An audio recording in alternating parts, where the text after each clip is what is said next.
Bismillahirrahmanirrahim. Assalamualaikum warahmatullahi wabarakatuh. Alhamdulillahirabbil alamin. Wassalatu wassalamu ala Rasulillah wa ala alihi wa ashabihi wa man wala. Asyhadu an la ilaha illallah wahdahu la syarikalah wa asyhadu anna Muhammadan abduhu wa rasuluh la nabiyya ba'dah. Amma ba'd. Anak-anak ustadz semuanya, semoga Allah senantiasa menjaga antum dan keluarga antum dari segala kejelekan dan musibah. Kaifa halukum? Semoga hari ini antum dalam keadaan baik-baik semuanya ya, dalam keadaan sehat dan semangat. Jadi pada hari ini kita kembali melanjutkan pembelajaran kita, yaitu tema 1, subtema 1. Kita masuk pada pembelajaran keempat dan kelima. Silakan anak-anak ustadz yang sudah memiliki buku untuk dibuka bukunya. Ya, silakan dilihat pada pembelajaran 4 dan kelima. Bagi anak-anak ustadz yang belum punya buku, silakan segera diambil bukunya supaya bisa belajar di rumah. Kalau nggak ada buku, nanti susah belajarnya. Baik. Silakan disimak apa-apa yang saya sampaikan dan dicatat hal-hal yang penting yang perlu dicatat nanti. Barakallahu fiik. Tujuan pembelajaran di pembelajaran keempat. Jadi kita sekarang di pembelajaran keempat. Tujuan pembelajarannya yang pertama tentang gagasan pokok dan gagasan pendukung. Kemudian tentang sikap, menjelaskan pentingnya sikap persatuan dan kesatuan dalam keberagaman dengan terperinci. Kemudian yang berikutnya contoh-contoh sikap persatuan dan kesatuan dalam keberagaman di lingkungan dengan benar.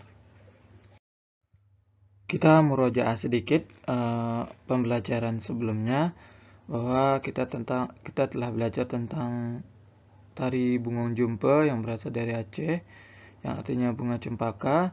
Kemudian kita juga belajar tentang keberagaman di Indonesia, kemudian tentang persatuan dan kesatuan dan keberagaman, juga tentang gagasan pokok dan gagasan pendukung, serta yang berkaitan dengan bunyi. Ya, itu kita sudah belajar kemarin.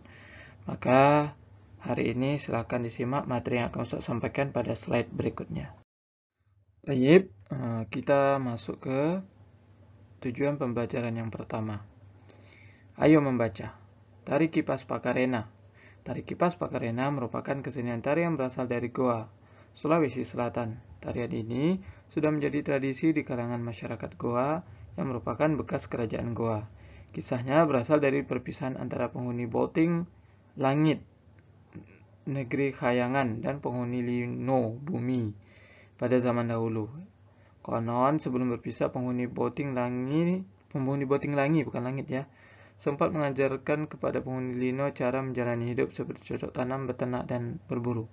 Ini hanya cerita dongeng ya. Ada nggak benar ceritanya. Cerita ini diabadikan dalam gerakan tarian. Makna gerakan tari Kipas Pakarena seperti gerakan berputar searah jarum jam, melambangkan siklus hidup manusia. Gerakan naik turun mencerminkan roda kehidupan. Kemudian gerakan naik turun mencerminkan roda kehidupan yang kadang berada di bawah dan kadang di atas. Cara menari yang lembut mencerminkan karakter perempuan Goa yang sopan, setia, patuh, dan hormat. Secara keseluruhan, gerakan tari ini mengungkapkan rasa syukur. Jadi secara umum, tari Kipas Pakarena ini berkaitan dengan rasa syukur. Untuk tugas hari ini hanya sedikit. Berdasarkan teks di atas, tentukan gagasan pokok dari setiap paragrafnya. Ya, hanya gagasan pokok saja, gagasan pendukung tidak usah. Artinya sedikit sekali tugasnya. Yang penting antum mengerti di mana letak gagasan pokok dan apa itu pengertian dari gagasan pokok. Kemudian nanti ada kesempatan berikutnya kita akan bahas tentang gagasan pendukung lagi. Baik. Kemudian kita ke tujuan pembelajaran berikutnya, menjelaskan pentingnya sikap persatuan dan kesatuan. Seperti yang kamu ketahui sebelumnya, kita hidup penuh dengan keberagaman. Di dalam keluarga, hampir setiap anggotanya berbeda. Di sekolah, kamu mempunyai teman-teman yang berbeda.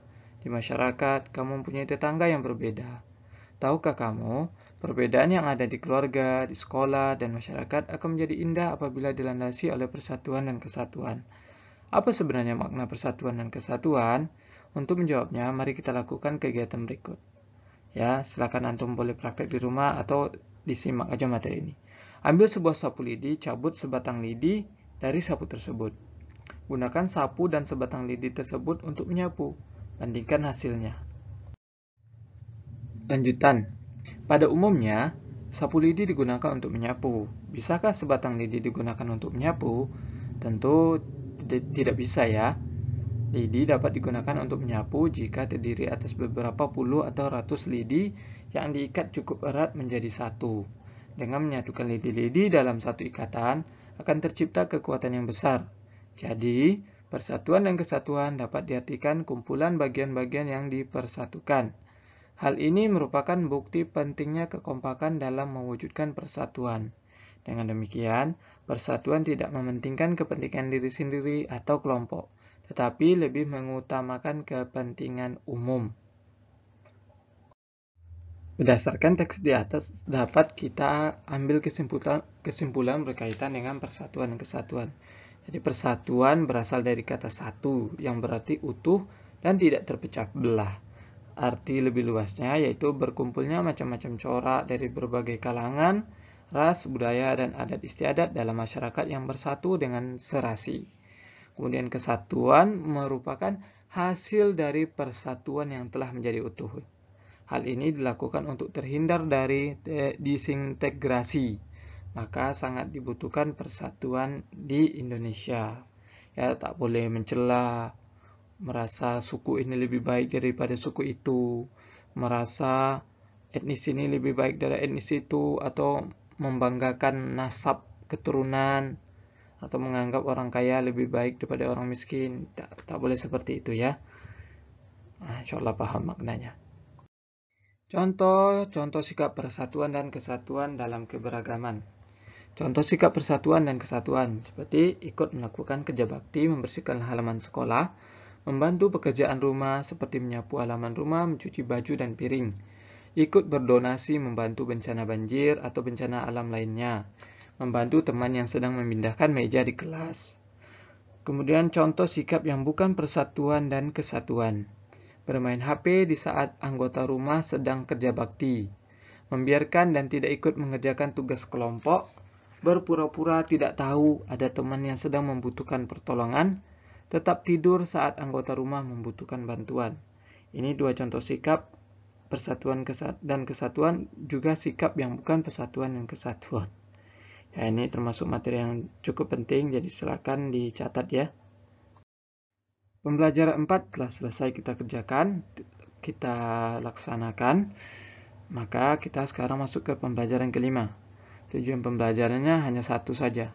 Karena ini Ustaz ringkas-ringkas, karena ada di buku antum itu ada matematika, sedangkan matematika nggak ada di tematik lagi ya. Kemudian ada tentang tarik kipas Pakarena yang kita sudah tadi bungon jumpa yang kita sudah tahu. Maka Ustaz ambil yang poinnya saja. Yaitu tentang suku Minang, ya, mengetahui tentang keragaman sosial dan budaya provinsi setempat sebagai identitas bangsa Indonesia secara tertulis, lisan, dan secara terperinci. Ya, kita langsung ke pembahasan. Ayo membaca. Suku Minang. Suku Minang adalah kelompok etnis yang terdapat di Provinsi Sumatera Barat. Suku Minang sering disebut sebagai orang Padang atau orang Awak. Bahasa daerah suku Minang adalah bahasa Minang. Orang Minang gemar berdagang dan merantau ke daerah lain. Legenda suku Minang yang sangat terkenal adalah Malin Kundang. Suku Minang mempunyai rumah adat yang sangat khas yang disebut rumah gadang. Rumah gadang ini terbuat dari kayu dan mempunyai bentuk dasar seperti balok. Lengkung atap rumahnya sangat tajam, seperti tanduk kerbau. Sedangkan lengkung badan rumah landai seperti badan kapal. Atap rumah terbuat dari ijuk, bentuk atap rumah yang melengkung dan runcing ke atas itu disebut gonjong. Karena atapnya berbentuk gonjong, maka disebut rumah bagonjong. Itu salah satu sebutan lain dari rumah gadang. Suku Minang mempunyai alat musik tradisional Minang yang disebut talempong. Talempong ini dimainkan dengan cara dipukul. Alat musik khas Minang lainnya adalah salong. Salong ini dimainkan dengan cara ditiup. Suku Minang juga memiliki banyak jenis tarian, di antaranya tari pasambahan dan tari piring. Tari pasambahan biasanya ditampilkan dalam pesta adat. Suku Minang sangat terkenal dengan berbagai makanan khasnya. Rendang merupakan salah satu makanan tradisional suku Minang yang sangat terkenal. Bahkan sampai ke mancanegara. Makanan khas suku Minang lainnya yang juga digemari adalah sate Padang dan dendeng balado. Nah, ini tentang budaya Minang yang ada di Sumatera Barat. Nah, pada gambar ini antum lihat inilah contoh rumah adat suku Minang. Ya, ada rumah tari daerahnya, ada tari pasambahan dan tari piring. Kemudian bahasanya ya bahasa Minang. Kemudian makanan khasnya ada rendang, ada sate Padang, ada dendeng balado, dendeng batoko. Apalagi tuh? Pokoknya di rumah makan Padang lah, di mana-mana ada rumah makan Padang. Ya. Jadi antum tinggal beli sendiri deh kalau mau. Dan rasanya enak. Kemudian ada juga alat musiknya, ada yang talempong itu yang mainnya dipukul. Ada juga saluang yang ditiup. Nah, biasanya ini istilah-istilah atau ciri khas suatu daerah itu terkadang masuk di soal-soal. Jadi ini diperhatikan ya. Siapa tahu muncul di PH nanti, maka antum sudah tahu jawabannya. Kesimpulan yang dapat kita ambil dari pelajaran hari ini diantaranya, yang pertama tentang gagasan pokok dan gagasan pendukung, kemudian pentingnya persatuan dan kesatuan, dan yang ketiga contoh-contoh sikap persatuan dan kesatuan dalam keberagaman. Yang terakhir, tentang keragaman budaya suku Minang. Ini kesimpulan yang dapat kita ambil dari pelajaran hari ini ya. Dan usah ingatkan kembali, jika masih ada yang lupa silakan di playback atau diputar ulang agar lebih ingat apa yang Ustaz sampaikan. Alhamdulillah, demikianlah materi kita pada hari ini. Semoga dapat memberikan manfaat bagi kita semuanya. Ya, pesan Ustaz untuk antum semua, jangan lupa untuk senantiasa mengerjakan sholat. Jangan sampai meninggalkan sholat ya. Karena itu termasuk rukun Islam. Meninggalkan sholat ini termasuk dosa besar. Kemudian murojaah di rumah setiap hari. Ya, yang sudah punya hafalan itu murojaah. Jangan sampai hafalannya hilang. Yang terakhir, tetap jaga kesehatan, gunakan masker dan jaga jarak, dan sering cuci tangan. Barakallahu fikum. Subhanakallahumma wa bihamdika asyhadu an la ilaha illa anta astaghfiruka wa atubu ilaik.